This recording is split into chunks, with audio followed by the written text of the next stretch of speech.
It's so easy to just be like angry at 6 a.m. that you have to wake up and do all of this, but after like 10 minutes of being outside, you're just like, oh, life is so nice.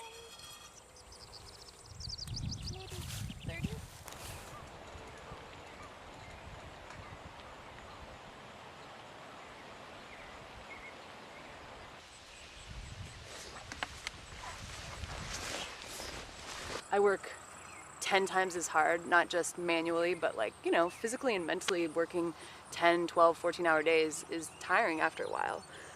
Versus my old job, which I definitely didn't work that long of hours at, and I feel way more satisfied at the end of the day. It's hard to get through a long day sometimes where you're just, you know, slaving away in the heat and it's nasty and you're sweating and you don't want to, you know, plant another seed, pound another steak, whatever it is. I'm pretty sure my name was in the second group though. People are seeing that a lot of like the cookie cutter jobs that a lot of people go out for aren't necessarily going to instantly equal success. And I think it's motivating people to do things that they're actually interested in. Not, wait, that's cilantro. I think I'll go sweet potato. I'll just get The dynamic of who's currently farming in the country is kind of scary. I mean, the average age of a farmer is between 55 and 60. And we're all going to be not in very good shape if all of our farmers die off and nobody else has taken over their positions. Ratio out the rest. Besides, It's a traditional thing to do, is run your own small business. It's not traditional to work in a huge company and be one tiny person in that huge company. Now that might go on for quite a while, things change slowly, but all we're doing is really recreating something that's been humanly scaled for years and years and years.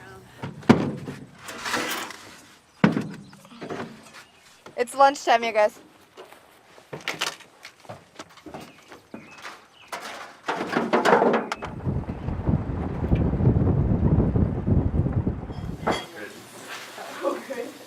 Yeah, there's a lot.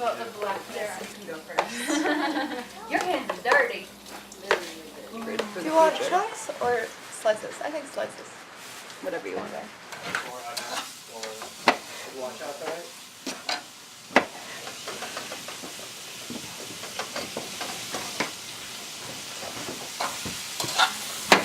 I think if we don't move towards small, local, and organic farms, that there'll be a lot of issues in the future with food sources and shortages, especially if we ever have an oil shortage.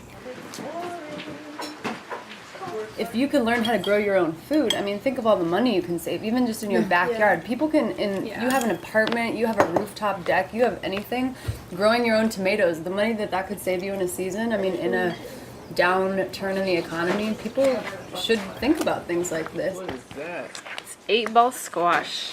Dude, that's bigger My than an new 8-ball. favorite. All right, who wants out house? First, you need to finish your house. I can do our house. I've never done it. All right. It's kind of silly to think that, like, in a long term, like, you know, century from now or more, we'll be able to keep, like, importing food from Canada or from Latin America or things like that if it just takes so much to get it here. We need to put a little water in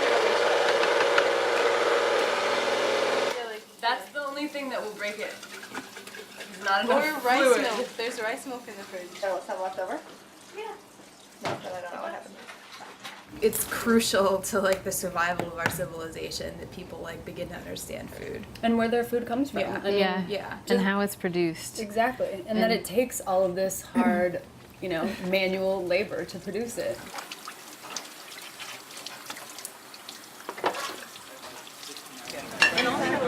How you doing? Call it D20, tomatoes, but I round up, so I call it. For a long time, it was around the world, small farms producing small amounts of food, getting them to the population. It's industrial agriculture that is a blip, going to be a blip. It's going to be a blip on the scene because it's not sustainable for human health. How are you today? How much are you? $2. Yep. So much can be produced from such a small acreage. That is how humanity has lived forever. in those many centuries, it was traditional methods that were sustainable. It's a return to that that is, I'm sure, the answer, and it can happen at a more evolved level.